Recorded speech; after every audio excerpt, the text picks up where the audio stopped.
téléspectateurs. Merci pour votre fidélité à cette émission Parlons Religion. Aimables téléspectateurs et auditeurs, bonsoir et bienvenue.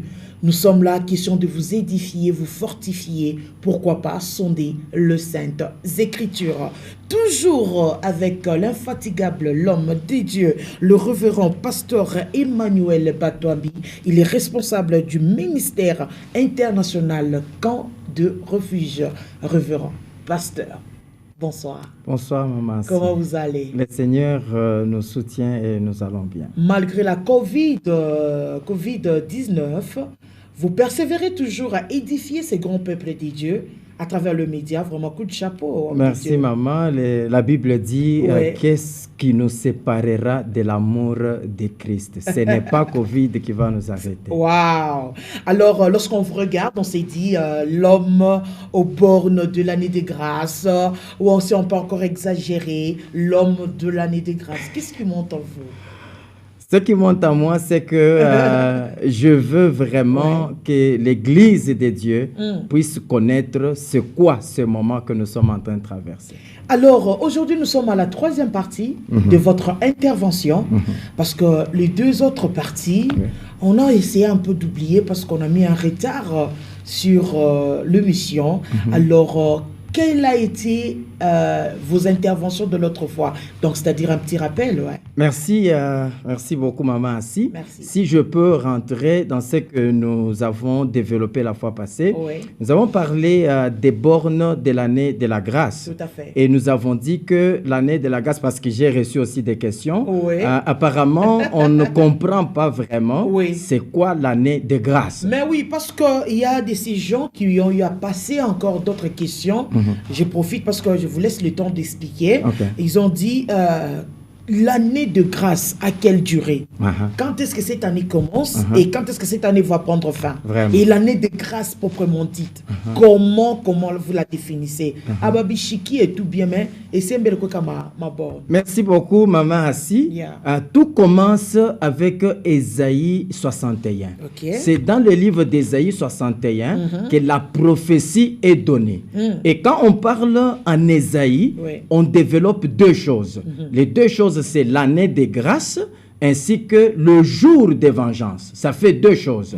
L'année de grâce ainsi que le jour de vengeance. C'est pourquoi maintenant, quand Jésus vient, dans le livre de Luc, chapitre 4, le verset 18, il va parler de l'année de grâce, mais il ne parle pas du jour de vengeance. Pourquoi? Parce que la première venue de Jésus, c'était pour publier l'année de grâce. Très bien. Maintenant, le jour de vengeance, c'est à son deuxième retour. Quand Jésus reviendra, c'est alors qu'il y aura le jour de vengeance. Pourquoi? Parce que l'année de grâce concerne l'Église, mais le jour de vengeance concerne Israël. C'est pourquoi, maman Assi, vous allez comprendre que pendant ce temps, Christ a deux images.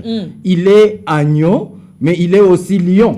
C'est pourquoi pendant l'année de grâce, Christ se comporte comme un agneau. C'est pourquoi les gens pêchent, il pardonne. Très bien. Mais quand ça sera le jour de vengeance, là il aura l'image du lion. Les lions ne pardonnent pas, les lions dévorent. Voilà, c'est pourquoi pendant ce temps ici, vous parlez de la durée. La durée, l'année de grâce, je l'ai dit la fois passée, elle commence à la croix, à la mort de Jésus, jusqu'à l'enlèvement. Tout ce temps ici que nous sommes en train de traverser, c'est juste une année. C'est même ça l'année de grâce. Ce n'est pas 2019, ce n'est pas 2020. L'année de grâce, nous ne savons pas combien de jours sont dans l'année de grâce, mais c'est juste une année. Voilà, mais sa durée, c'est une année. Sa durée, c'est une année. Mais révérend pasteur Emmanuel. Une année. Donc, depuis... on commence au jour où Christ a été crucifié. Voilà. Jusqu'à ces jours. Non, pas jusqu'à ces jours. Jusqu'à ce qu'il va revenir. C'est juste une année seulement. C'est pourquoi, maman Assi, pourquoi est-ce qu'il ne se venge pas maintenant? Pourquoi? Il ne se venge pas parce que en Deutéronome chapitre 24, le verset 5e, la Bible dit ceci. Lorsque un homme sera nouvellement marié, il n'ira pas dans l'armée. Pourquoi? Pourquoi? Parce qu'il doit prendre une année pour s'occuper de sa femme et jouir les cœurs de sa femme. C'est prophétique. C'est pour dire que Christ est marié à l'église. Et comme Christ est marié à l'église, on doit vivre aussi cette année de grâce. Christ ne doit pas aller dans la guerre. Mais Christ doit rester d'abord en train de prendre soin de son épouse. Et cette épouse, c'est l'église de Dieu. C'est pourquoi Christ... Et comment est-ce que Christ prend soin de cette épouse-là? Parce que lorsqu'on est marié, l'homme prend soin de moi. Alors comment est-ce que lui, en tant que père, en tant que mari, comment il peut prendre soin de l'église? Mais déjà, Matthieu 11, 28, la Bible dit, venez à moi, vous tous qui êtes fatigués et chargés, je vous donnerai du repos. Et vous savez aussi que lorsque Ève et Adam ont péché, il y a eu une loi. Tout à fait. Dieu parle à Adam, il lui dit, il parle à Ève plutôt, il lui dit, tes désirs porteront sur ton mari. Ça veut dire que pendant ce temps, nos désirs sont sur l'époux. Ça veut dire Jésus-Christ, nos besoins. C'est pourquoi il dit, ne vous inquiétez de rien. Mais en toute chose, faites connaître vos besoins à Dieu par des prières et des supplications.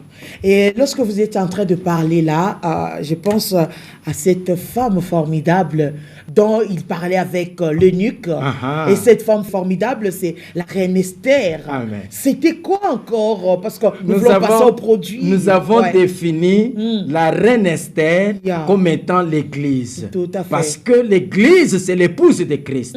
Et comme l'église, c'est l'épouse de Christ, et que l'église a l'image de la reine Esther, ça veut dire que la reine Esther, qui est l'église, doit être préparée pour rencontrer, parce que nous sommes dans l'attente de quelqu'un. Pendant ce temps ici, nous sommes en train d'attendre notre époux. Et notre époux, c'est Jésus-Christ. Nous ne l'avons pas encore vu, mais nous avons entendu parler de lui. Le cœur brûle pour voir cet homme-là. Ça veut dire que pendant ce temps, les eunuques qui sont des serviteurs de Dieu doivent prendre soin de la reine Esther qui est l'église afin qu'elle soit prête pour la rencontre. Cette rencontre, maman, ici, c'est l'enlèvement. C'est l'enlèvement. Eunuque bopesa absolument bien. Mais voilà pourquoi il y a trois produits. Nous avons dit, parmi les trois produits, nous avons l'huile de myrrhe, nous avons les aromates, nous avons les parfums. L'huile de myrrhe, c'était encore quoi? L'huile de myrrhe, nous avons dit que l'huile de myrrhe avait une spécialité. Et la spécialité de l'huile de myrrhe, c'était même parfois pour embaumer les corps. Oui, pour que le corps ne puisse pas se décomposer. Voilà, donc c'est ça l'importance aussi de l'huile de myrrhe. C'est pourquoi même à la croix, quand Jésus a demandé à boire, ce qu'on lui a donné là, on avait mélangé aussi l'huile de myrrhe là-bas. Si vous lisez Marc chapitre 15, je pense, vous allez trouver que ce qu'on donne à Christ, il y avait aussi la myrrhe dedans. C'est comme pour dire, on embaumait ce corps en avance, avant même qu'il ne puisse mourir, parce que l'unique maintenant qui doit donner la myrrhe. Parce que, maman, si, l'église, c'est le corps de Christ. C'est pourquoi le corps de Christ qu'on embaume à la croix, c'est ça l'image de l'église. Ça veut dire que l'église, aujourd'hui, ne doit pas se décomposer. Mais l'église se décompose avec l'odeur. Parce que quand il y a décomposition, il y a l'odeur. L'odeur, c'est quoi? C'est le péché. Le péché a une odeur. C'est pourquoi, pour protéger le corps de Christ, il faut donner la myrrhe, parce que la myrrhe empêche la décomposition. Et lorsqu'on a la décomposition, c'est l'odeur qui dégage. Et lorsque ça dégage l'odeur, le corps, là, on fouille. Aucun mari ne peut supporter une mauvaise odeur chez son épouse. Vous comprenez? C'est pourquoi même cette huile-là, c'était aussi pour la beauté d'Esther. Mais Esther, c'est l'église. La beauté de l'église, c'est la sanctification. Parce que ce n'est pas un beau bâtiment, mais c'est ce qui sort à l'intérieur.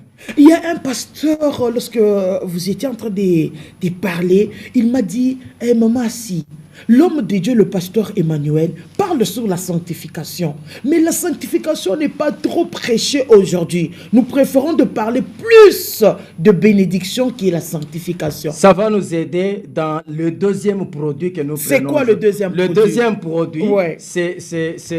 deuxième produit, c'est le parfum. Le parfum. Et le troisième, c'est les aromates. Mais maman, si nous trouvons les aromates dans les parfums, c'est pourquoi je les combine. Donc, nous allons prendre les parfums et les aromates. Ça fait un seul produit. Donc, nous parlons du parfum. Alors, mais c'est quoi le parfum? C'est quoi? Parce que le parfum devait être utilisé pour entretenir Esther. Ça veut dire qu'aujourd'hui, l'Église doit connaître le parfum. L'Église doit avoir le parfum. Le parfum,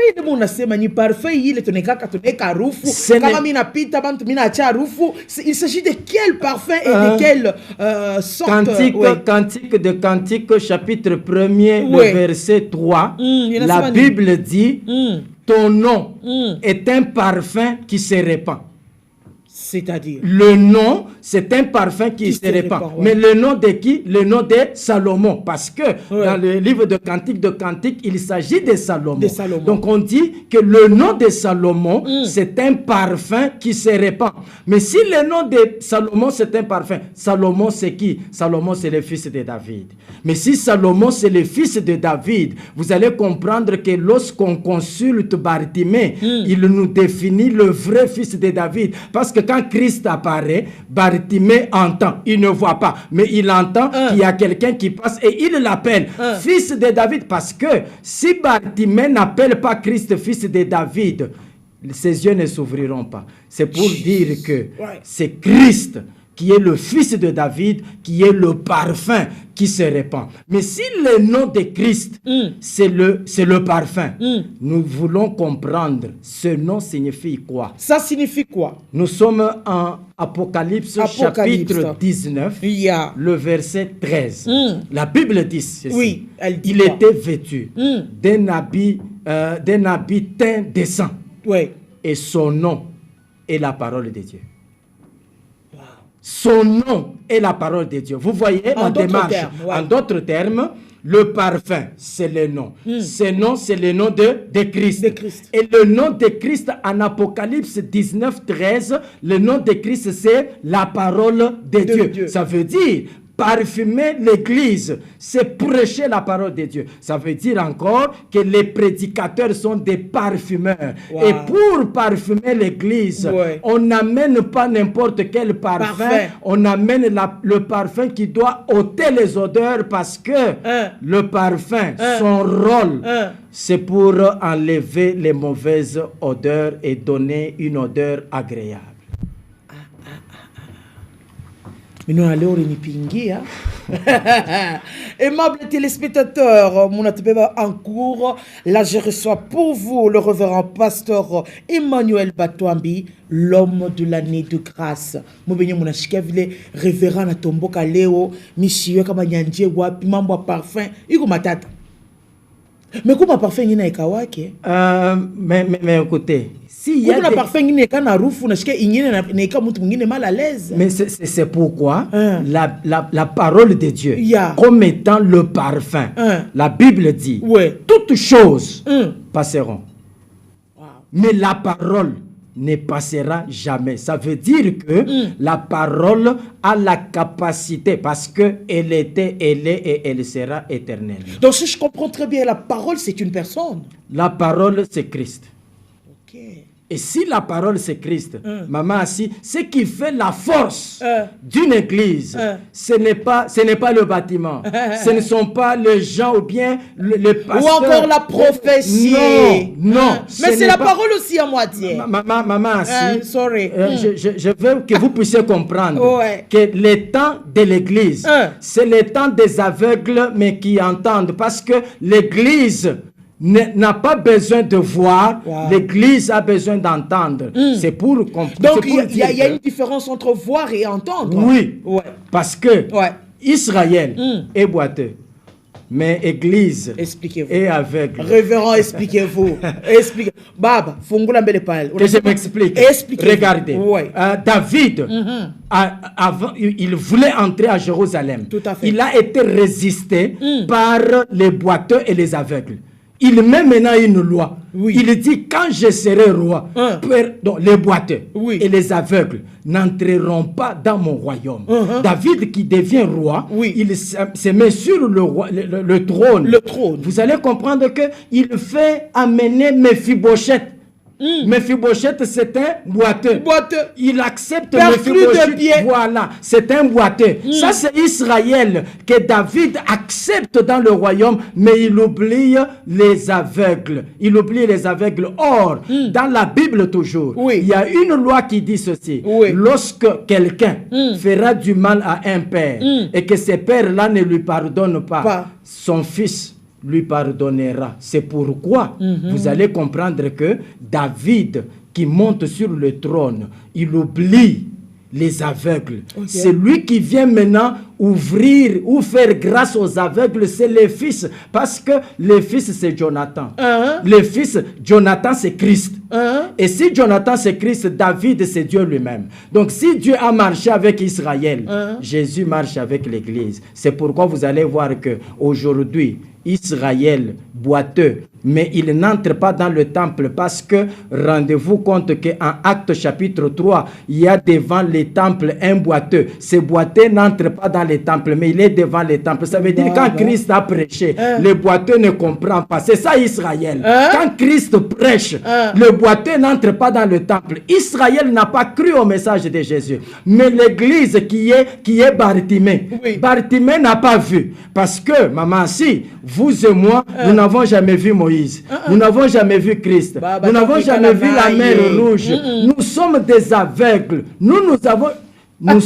L'église doit avoir l'oreille plutôt que les yeux. Mais aujourd'hui, ce n'est pas le cas.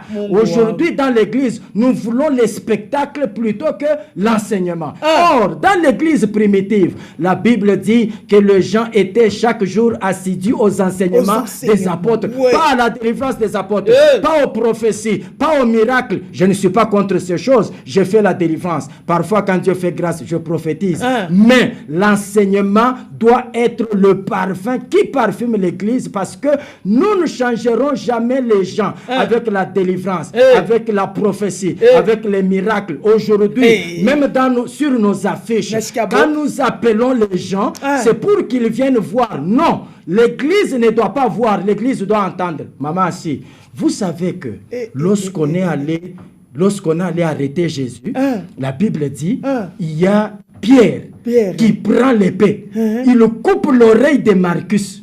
Marcus là, c'est l'image d'Israël. Oui, ça veut dire que Israël n'a pas l'oreille. C'est pourquoi ils n'ont pas cru en Christ.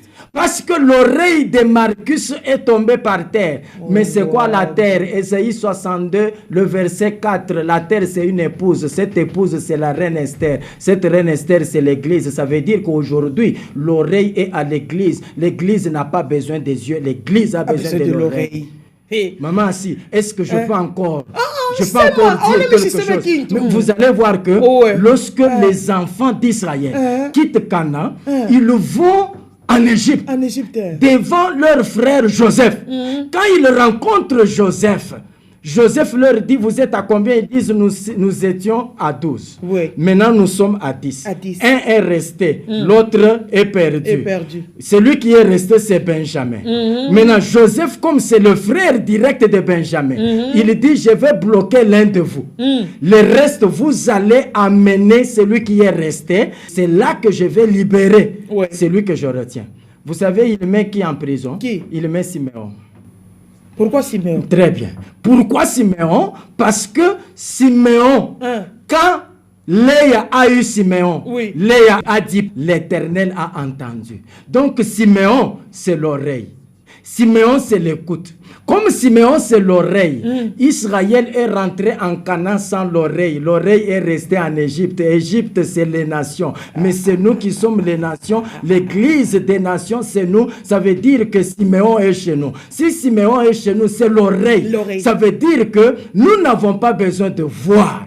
nous avons besoin d'entendre. Ça, c'est le moment d'entendre. Je demande aux parfumeurs, que les parfumeurs, aux eunuques, changent de stratégie. Nous ne gagnerons pas les gens avec les miracles. Nous ne gagnerons pas les gens avec la délivrance. C'est la parole qui change. C'est la parole qui change. Après confinement, à Tuyou, déconfiné, je ne sais pas, parce que là je vais faire des tours partout dans le monde, de savoir quelle sera l'annonce, comment sera annoncer la parole de Dieu. Parce que j'ai peur qu'aujourd'hui qu'on puisse nous présenter le cache-nez à $10, qu'on nous présente les désinfectants à $50, et si je peux encore exagérer, qu'on nous présente d'autres choses à $100, parce que c'est l'onction. C'est pourquoi, maman, assis, la base... Parce que c'est le temps même de miracle où j'attends. Le fondement de l'Église, qui est Christ lui-même, mais le fondement a été posé par les apôtres. Mais quel apôtre a vendu les cache-nez? Quel apôtre a vendu en fait, c'est une proposition, parce qu'après le déconfinement... Je comprends, parce que nous vendons l'huile. Nous vendons tout ce qu'on peut vendre. Nous vendons tout ce qu'on peut vendre. Ce n'est pas mauvais. Mais tout doit toujours avoir une écriture, parce que c'est pourquoi les gens qui sont les eunuques, non pas les eunuques, les enfants de Dieu, qui sont, maman assis, prochainement nous allons parler de la connaissance. Pourquoi? Parce que téléspectateurs, nous on ne laisse pas le pasteur Emmanuel. Pasteur, nous sommes avec vous parce que vous savez, c'est l'ignorance qui fait que le temps, c'est temps ici. Nous ne prêchons pas comme Christ doit prêcher. Parce que Christ a dit, il nous a juste légué le temps, il nous a laissé le temps pour que nous puissions prêcher. Ça veut dire que c'est lui qui prêchait. Maman, si je peux vous transporter, nous allons dans une autre église, parce que chaque jour on prend une église. Aujourd'hui, nous allons dans cette église d'Asie. Mais cette église d'Asie, en Apocalypse chapitre 2 et chapitre 3, vous allez voir que la Bible dit ceci. Lorsque les messages étaient envoyés à chaque église, c'est Christ qui est en train de parler, et ce sont les visions qu'il nous donne à Jean. Mais ces gens-là qui se couchaient dans le sein de Christ lui-même, c'est l'image de l'église.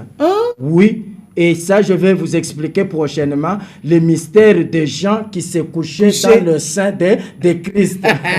Maintenant, maman, si, à la fin de chaque message, la Bible dit ceci, à la fin de chaque message, la Bible dit que celui qui a les oreilles entende ce que l'Esprit dit aux églises. Ce n'est pas que celui qui a les yeux voit. Non, ce n'est pas le temps de voir, c'est le temps d'écouter. Pourquoi? Parce que Christ... Mais n'oubliez pas que nous pouvons écouter n'importe quoi. C'est pourquoi les parfums, ce n'est pas n'importe quoi. Le parfum doit avoir une bonne odeur. Et le parfum qu'il faut, comme étant la parole de Dieu, ça signifie j'enseigne. Pour que les gens, là où il y a les mauvaises odeurs, que ces mauvaises odeurs puissent partir. Les mauvaises odeurs, c'est le péché. Ça veut dire que attendre Christ, nous n'attendrons pas Christ en train de prêcher les miracles, les prodiges. Je ne suis pas contre ces choses. Mais je ne vois pas une seule affiche que Christ avait faite sur laquelle il avait écrit, voilà, tel jour, il y aura prière, des miracles et des prodiges. Enseigner la parole de Dieu, si la parole de Dieu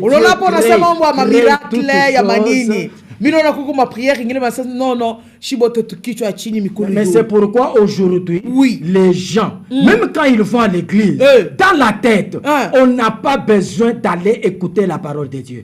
On a besoin d'aller voir. D'être prophétisé. Je veux que l'église sache que dans l'année de la grâce, cette année qui est en train d'aller de la mort de Jésus jusqu'à l'enlèvement, quand Christ viendra, maman assis, il faut qu'il trouve. C'est pourquoi la Bible dit, quand Christ reviendra, est-ce qu'il trouvera la foi? Mais la foi vient comment? Mais pourquoi cette question? Parce que c'est lui-même qui est le maître, qui est l'époux. Mais il est le consommateur de la foi. De la foi. Oui. Ça veut dire pour que la foi vienne, il faut qu'on entende, parce que la foi vient de ce qu'on entend. Ce qu'on entend, c'est la parole de Dieu. Ce n'est pas la délivrance, le miracle, les prophéties. Je ne suis pas contre ces choses. La parole, c'est la nourriture. Vous êtes une femme. Vous préparez. Quand vous préparez, vous mettez dans la casserole les épices seulement. Mais les épices viennent accompagner quoi? Parce que je ne peux pas prendre les épices, je mets dans la casserole, je commence à préparer. Il y a toujours un repas, un mets. Ça veut dire c'est la viande, c'est les poissons. C'est ça qu'on doit donner. Donc la prophétie, parce que la parole de Dieu, c'est la nourriture. La prophétie, la délivrance, les miracles, ce sont les épices. Accessoires. Oui, ce sont les épices. Mais la plus grande chose, c'est la parole de Dieu. Pourquoi? Parce que la parole de Dieu, c'est ça les noms de Christ selon Apocalypse chapitre 19, le verset 13e. Révérend, toi, tu chez toi, émission. Et même les téléspectateurs. Maman, si. Cantique des Cantiques, chapitre 8, verset 8. On a pourquoi? Parce que nous, on a dû poser question. Ensemble avec nos téléspectateurs auditeurs, juste après cette période de crise, après cette période où l'église est fermée, et après, il y aura réouverture. Mais pendant ce temps, est-ce que pendant ce temps, il n'y a pas la délivrance, il n'y a pas les miracles, il n'y a pas de prophéties, mais les gens sont en train de vivre. Ça veut dire que si on avait prêché la parole, les gens allaient commencer à écouter la parole pendant ce temps ici.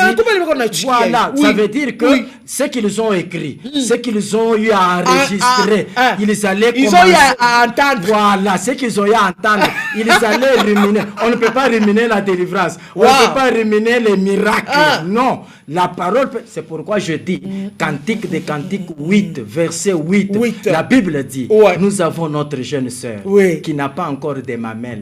Mais qu'est-ce que nous ferons le jour qu'on viendra la chercher pour l'épouser? Pourquoi? Parce que les parfumeurs, les prédicateurs sont des femmes. Ils doivent avoir des mamelles. Parce qu'une église qui n'a pas de mamelles, comment vous allez grandir?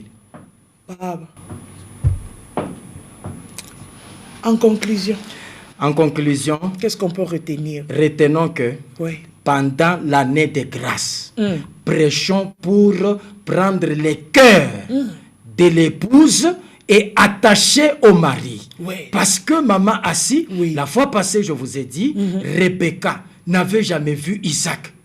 Mais Eliezer est en train de parler d'Isaac. Il parle d'Isaac à Rebecca. Il lui dit, ces garçons-là, d'ailleurs, son père l'a eu à 100 ans. Sa mère avait 90 ans.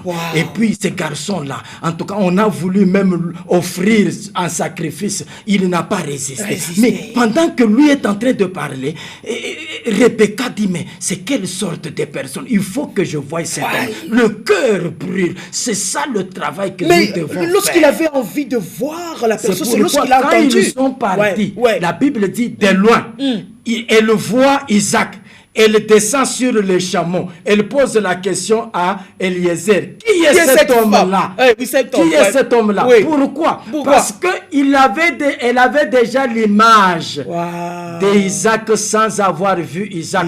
Faisons tout pour que les enfants de Dieu aient l'image de Christ sans l'avoir vu. C'est notre oreille qui doit travailler. My God. Et bon, les téléspectateurs, nous sommes arrivés à la fin de notre entretien avec l'homme de Dieu, le révérend pasteur Emmanuel Batouambi, responsable du ministère international Camp de Refuge. Révérend, le numéro de contact. 099 70 14 168. Donc 099 70 14 168. Et l'adresse de l'église? Nous sommes sur l'avenue Philaos au Bel-Air, Philaos au coin chaussée de Kasenga. Très bien. Au 222, juste la deuxième parcelle à droite dès qu'on entre sur l'avenue. Merci beaucoup. Aimables téléspectateurs auditeurs, ce qui commence bien finit très bien. Une seule chose, ayons le temps d'écouter et voir aussi après. Révérend, merci. Merci, maman.